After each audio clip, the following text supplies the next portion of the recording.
Bună pești! Bine ai venit și mă bucur să te am aici alături de mine. Hai să vedem pentru tine, să descoperim care sunt energiile pentru această perioadă pentru zodia pești. Și bineînțeles vreau să văd pentru tine și un mesaj din partea acestui oracol. Te rog să mă ajut, Spirit, să vedem care este mesajul pentru pești. Mesajul pentru pești. Poate ai de a face cu un vărsător. Văd aici, reflectează asupra priorităților tale și această invitație pentru tine de a reflecta și îmbrățișează curgerea vieții. Poate ai de a face de asemenea și cu un Gemeni sau ai tu aceste marcaje în harta ta natală. Ok, să descoperim acum tarotul ce are să îți transmită.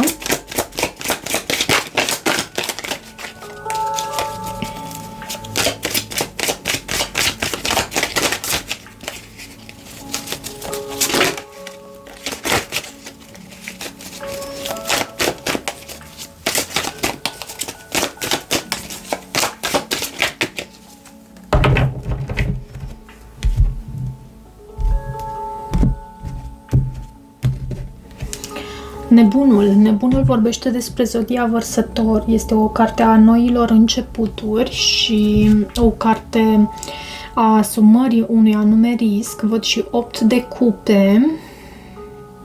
Nu, 7 de cupe, scuze, nu știu de ce am spus 8 de cupe. 7 de cupe, 8 de monede. Și roata norocului. E ceva pe destin aici pentru tine să zic așa. Îți dorești să repari ceva anume și uite, văd și o regină de bute, poate ai de a face cu un leu, berbec sau săgetător. Ce mai văd? Văd aici o carte care vrea să se arate și vreau să văd despre ce e vorba. 6 de bâte, poate fi mai ales un leu pentru tine. Marea Preoteasă te reprezintă pe tine, cartea Moartea, ești în transformare, 7 de monede, Turnul, Soarele, Eremitul, scuze că nu mă pot concentra dacă nu le văd aliniate, 3 de cupe, 8 de bâte, 2 de spade și rezultatul posibil obținut 3 de bâte. 3 de bâte este și o carte a succesului, este și o carte a expansiunii. Vom vedea ce vrea să transmită aici, în acest context. Dar este și o carte a așteptării, care poate să vorbească despre așa ceva. Vom vedea. Ce este cu această carte Marea Preoteasă, care te reprezintă pe tine și poate reprezenta și subconștientul, energia feminină divină de asemenea. O persoană foarte intuitivă, o persoană care preia mesaje foarte ușor din subtil și conectată. Eremitul. Ai de a face cu o fecioară aici sau analizezi ceva anume. Posibil să ai de a face cu o fecioară. În situația de față, o persoană extrem de retrasă, iarăși, o persoană care reflectează asupra lucrurilor, o persoană înțeleaptă, însă în această perioadă nu se arată față de toți, cumva e mai retrasă. Și dacă e să mă gândesc așa la ceea ce au în comun Marea Preoteasă și Eremitul, reprezintă persoane retrase, mai solitare. Avem cartea Moartea în ceea ce privește provocarea în această... Ceva s-a încheiat, ceva s-a transformat sau se cere transformat aici. De ce cartea Moartea? Temperanța. Foarte mult timp a trecut. Temperanța reprezintă și cartea Săgetătorului, 8 de cupe, cineva a plecat. Cineva a plecat. Și asta a rănit. Cineva și-a ales independența din această conexiune. Ok. Hai să vedem ce este cu acest 7 de monede din subconștientul tău. Dar nu uita de faptul că aici avem un nou început la baza pachetului, în tema generală a întregii citiri. Ce este cu acest 7 de monede? O carte a 5 de monede. Te simți singură. Și 6 de cupe. În subconștientul tău avem senzația aceea de singurătate, dezamăgire, dor de celălalt, dor, foarte mult dor văd aici pentru cealaltă persoană și e posibil ca cealaltă persoană să fie la capătul pământului cumva, nici chiar la capătul pământului, dar la o distanță, depărtare de tine, la o anumită distanță. De ce turnul? De ce acest card, turnul, în ceea ce tu lași în trecut? 6 de spade.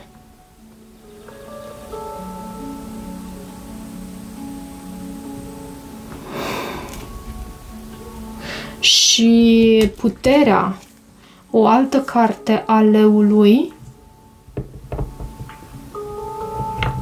Cred că a existat, poate chiar o ceartă între tine și o anumită persoană. Văd și cartea Scorpionului aici. Multă zarvă, multă...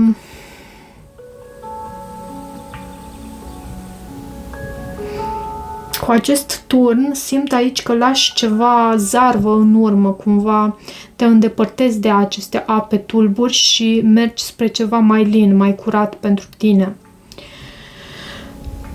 Soarele este în gândurile tale și soarele este o carte a succesului. Am menționat mai înainte că poate fi și cartea leului.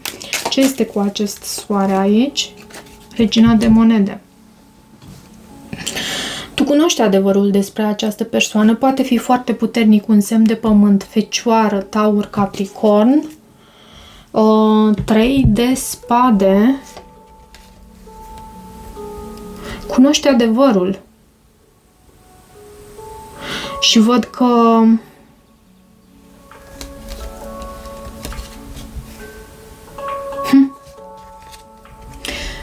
e și pasiunea aici. Am văzut acel cavaler de bâte, care nu sunt încă sigură dacă să îl interpretez în această citire ca fiind pasiune din partea voastră sau o altă energie. De ce eremitul? De ce eremitul în viitorul apropiat? Ok. A venit 3 de bâte. Și să știi că au venit ușor întoarse, dar hai să vedem. 3 de bâte, Marea Preoteasă. Da, să știi că am sentimentul că sunt întoarse. Și Hierofantul.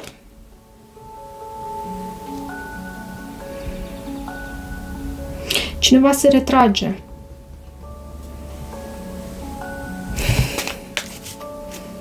Cineva se retrage și face parte din comunitatea ta, face parte din... Ce este cu acest eremit în viitorul apropiat pentru pești? 2 de spade, cineva blochează ceva anume. Justiția, cu o atitudine foarte neutră, mă rog, neutră, implacabilă, așa aș putea să spun.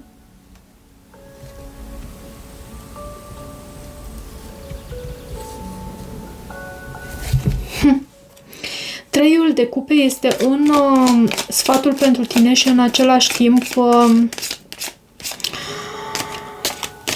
starea ta emoțională. Traiul de cupe vorbește despre discuții cu prietenii, ieșiri în oraș, poate primești vești prin intermediul prietenilor, pentru că văd și acest 8 de bâte mai sus aici, în energia care vine din exterior. Ce este cu acest 3 de cupe? 2 de bâte și regina de spade. Cineva întoarce spatele și poate fi vorba despre acest semn de aer, o persoană care se retrage. 7 de bâte, poți să fii chiar tu această persoană. Gemeni, balanță, vărsător, iarăși văd.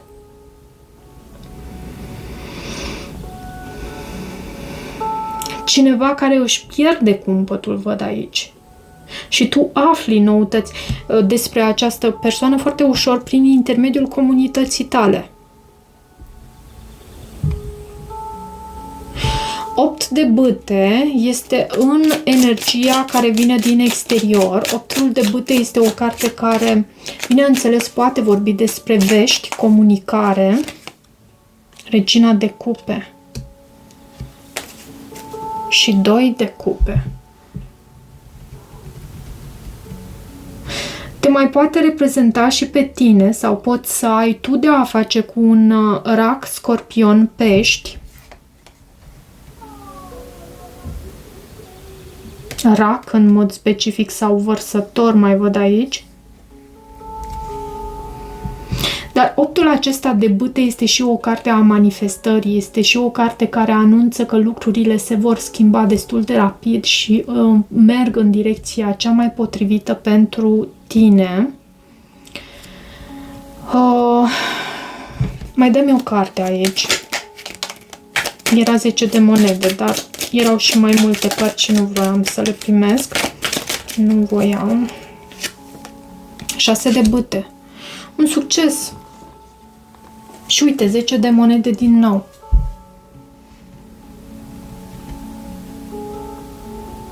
Un succes, o reușită, cineva are parte de o reușită, cineva din jurul tău, cineva poate să te celebreze pe tine, să te... poate te ridică ușor pe un piedestal sau are această persoană parte de o anumită reușită în familie, văd aici, dar e și ceva cu acest 7 de spade, cu ascunziș, cu o energie mai egoistă, așa. De ce 2 de spade acum în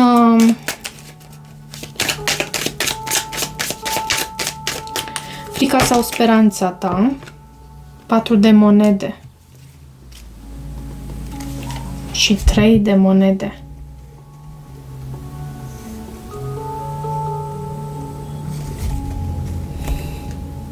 Acum, că o fi frică, că o fi speranță, nu prea îmi dau seama aici, dar văd acest 2 de spade care vine cu blocaj și am văzut același 2 de spade aici, în viitorul apropiat.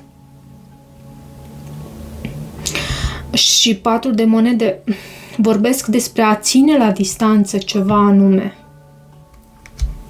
Mai dă-mi o carte. Ce frică sau speranță avem aici la tine? Nebunul, îți dorești un nou început? Sau poate ai de a face cu un berbec?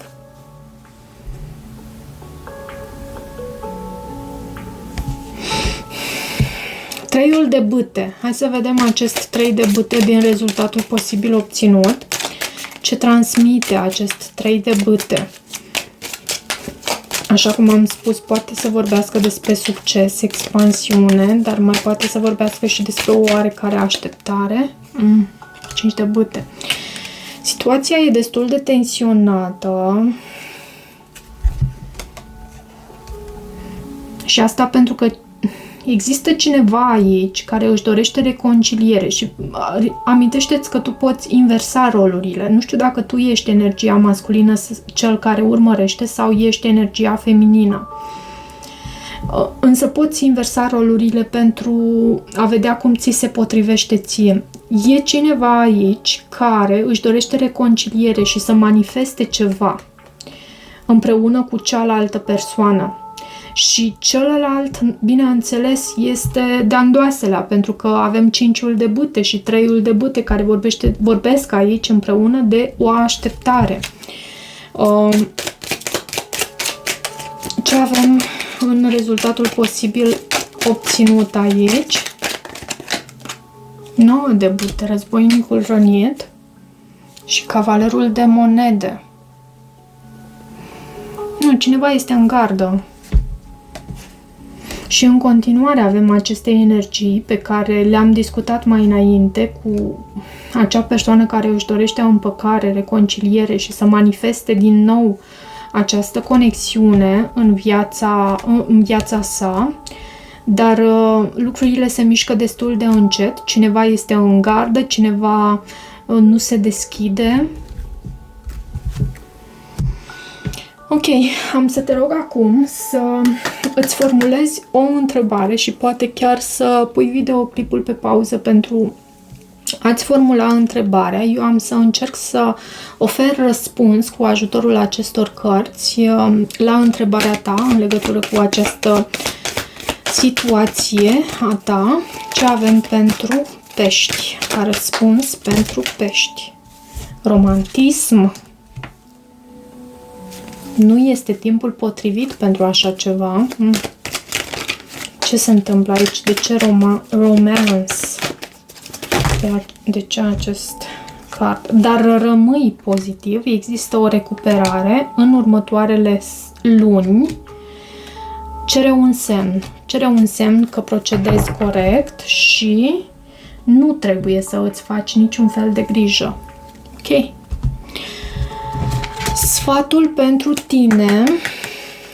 Care este sfatul pentru tine din acest oracol? Ce sfat avem pentru pești? Scopul divin. Care îți este scopul tău divin? Tu deja știi, se pare. De ce scopul divin în sfatul pentru pești? De ce acest scop divin? Autoanaliză și cere un semn. Poate aici cere un semn este pentru scopul tău divin. Și în același timp tu cred că ai trecut printr-o perioadă de autoanaliză, poate deja bănuiești despre ce este vorba, care este scopul tău divin în această viață, doar că e necesar să mai ceri și un semn pentru a confirma, a ți se confirma. Iubește-te pe tine însuți, iarăși mai văd la baza pachetului. Și mai vreau câteva carduri din acest oracol, să vedem pentru pești. Ți se împlinește o dorință, dragă pești.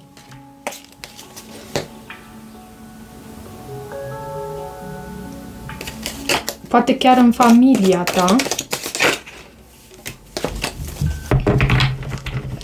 Un sfat bun de la o persoană înțeleaptă și nu da înapoi în fața opoziției, arată putere și încredere și văd o poziție de autoritate pentru tine, iar la baza pachetului avem reconciliere. Foarte frumos. Foarte frumos. Cam atât pentru această citire, dragă pești. Dacă tu rezonezi cu acest mesaj, nu uita să te abonezi canalului.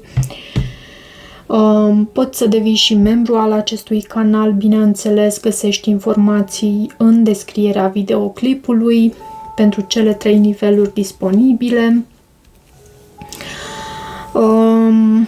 Îți mulțumesc, te iubesc și toate bune!